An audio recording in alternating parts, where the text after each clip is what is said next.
মালিক শ্রমিক সম্পর্ক এটা কোনো বিষয় না। মর্যাদা সবার জায়গায় সবাই সমান। সফলতাটা সবাইকে নিয়ে ভাগ করে চলতে চাই, ভাগ করে খেতে চাই। প্রতিষ্ঠানের মালিক শুধু একাই ভালো থাকবে, কিন্তু প্রতিষ্ঠানে যারা কর্মরত থাকে তারা ভালো থাকবে না, এটা কোনো সিস্টেম হতে পারে না। মুন্সিগঞ্জের ম্যানেজার জনাব আব্দুল আওয়াল সাহেবের বাসায় আসছি ঈদ পূর্ণমিলনীর অনুষ্ঠান। আমরা ধারাবাহিকভাবে প্রতিজনের বাসায় ইনশাল্লাহ দাওয়াত খাবো, এটা প্ল্যান। মালিক শ্রমিক সম্পর্ক এটা কোনো বিষয় না। আসলে মর্যাদা সবার জায়গায় সবাই সমান। আমরা এটা দেখতে চাই, এটা বাস্তবায়ন চাই।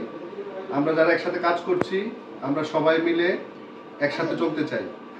আজকে সেলস টিম যিনি প্রধান আব্দুল আওয়াল, উনি দাওয়াত করেছে, ওনার বাসায় আমরা পুরো টিম এসেছি। এটা খুব ভালো লাগার বিষয়। ধারাবাহিকভাবে আমরা হয়তো অন্যদের বাসাও যাব, আমার বাসাও তারা যাবে।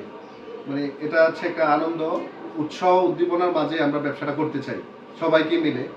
আমরা আমাদের ব্যবসায়িক সফলতাটা সবাইকে নিয়ে ভাগ করে চলতে চাই, ভাগ করে খেতে চাই। আসলে একজন প্রতিষ্ঠানের মালিক শুধু একাই ভালো থাকবে, কিন্তু প্রতিষ্ঠানে যারা কর্মরত থাকে তারা ভালো থাকবে না, এটা কোনো সিস্টেম হতে পারে না। আমরা সবাই মিলে ভালো থাকতে চাই। আজকে আমরা আসলাম কোথায় সবাই বলো? আমরা কোথায় আসলাম? কেমন লাগছে? তাহলে ধারাবাহিকভাবে আমরা সবাই সবার বাসায় দাওয়াত খাবো ইনশাআল্লাহ। ঠিক আছে ইনশাআল্লাহ। ইনশাআল্লাহ। ধন্যবাদ সবাইকে। আসসালামু আলাইকুম।